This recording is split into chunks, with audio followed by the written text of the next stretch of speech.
Realism in Tom Jones. Henry Fielding, 1707 to 1754, was born in breaking off the aristocratic families. His mother was a descendant of Henry Geer de Baron. His father was in the military campaign and rose to the rank of lieutenant general. He studied in Eton, an elite school of secondary education, and went to Leiden University to study in 1729. He returned to England to make living as a screenwriter and an operating theatre. He wrote a screenplay, made a biting satire on the government, which angered those in power. In 1737, the government strictly enforced the drama, forcing Fielding to give up his love for theatre and devoted his time to study the law. His life has always maintained a progressive, positive spirit.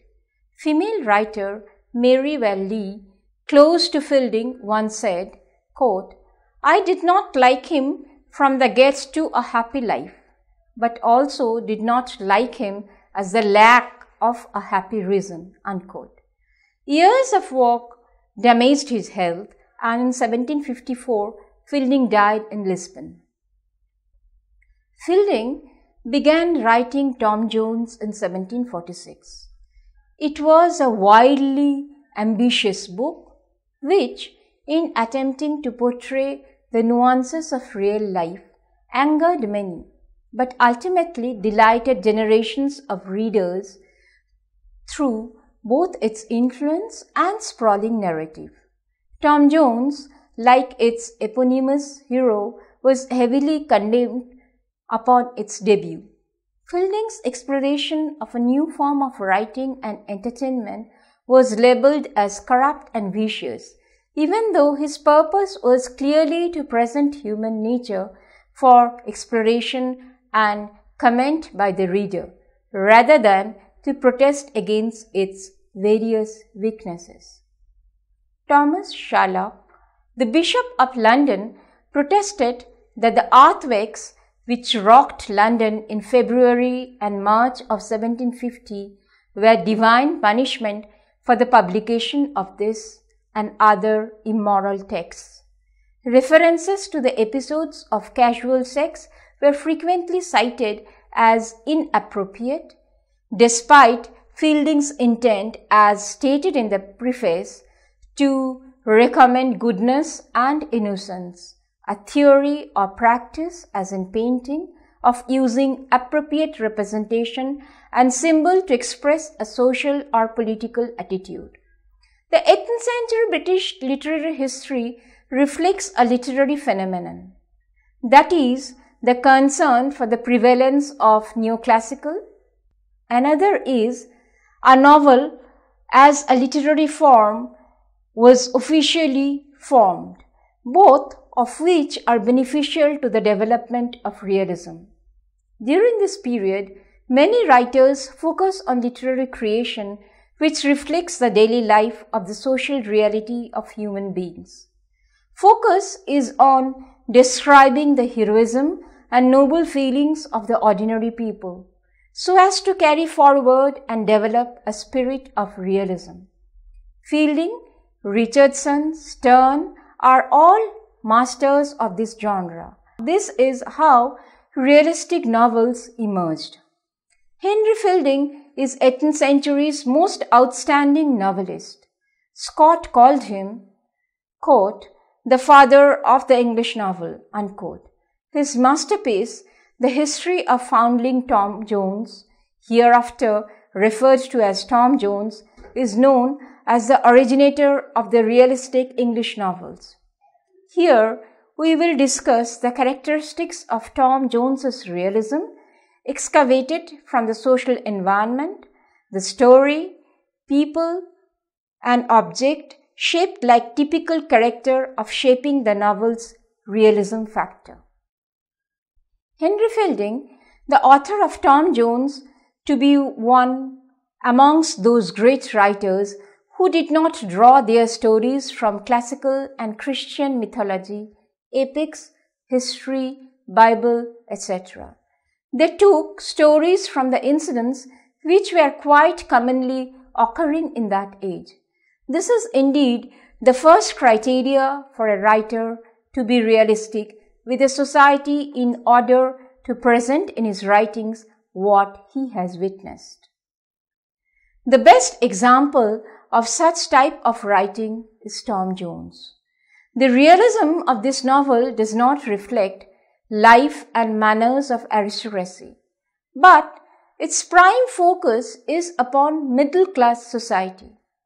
The majority of characters in Tom Jones, including the hero Tom, belong to the middle-class family. Tom Jones shows us not only the pious side of the middle class, but it also exposes corruption amongst them and their attitude towards other classes in the society.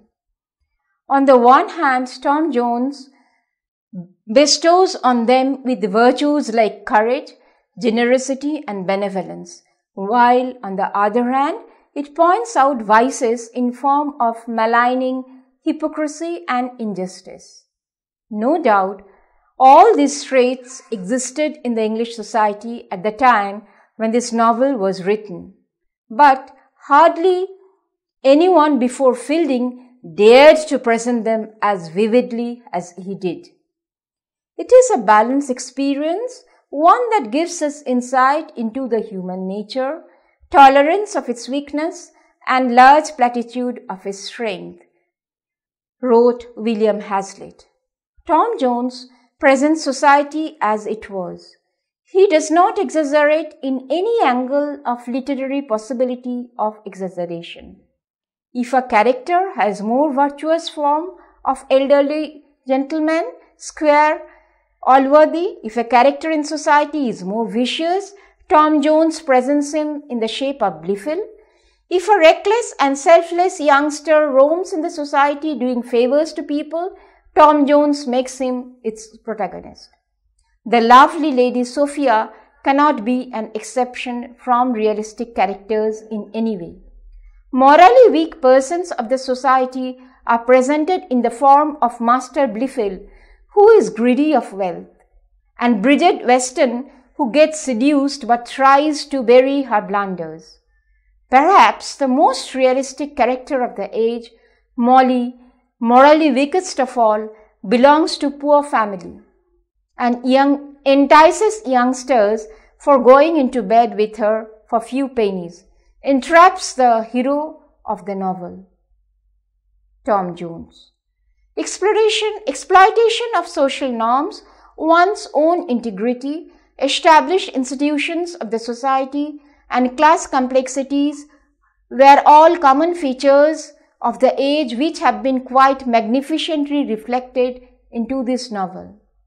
Fielding's novels, particularly Tom Jones, are characterized by social satire, overflowing realism, fresh and altruistic moral approach, good sense of humor, and healthy sentiment. Tom Jones does not only take the reader into the house of a character, but he shows his life on the road as well. Tom Jones is often said to be the portrayal of the urban London life of 18th century. He succeeded in putting morality, religion, social status, politics, education, reformation, and culture of English society in just one canvas. Morality as it was declining day by day, social status as it meant everything to people in that age. Education was not yet considered as the ornament of every individual. Instead, it was imparted to either those who could afford or to those who had some state support. Reformation, when virtue wins over vice.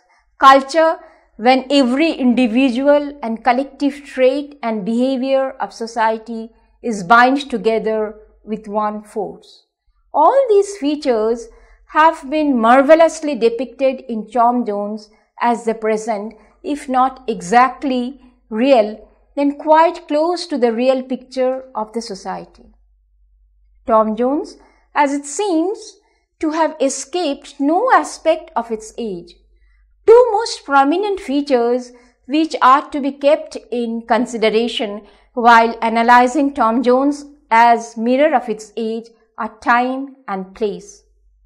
Fielding has been immensely conscious of both these factors and has very skillfully made both these objects as contributing pieces towards his reflective realism.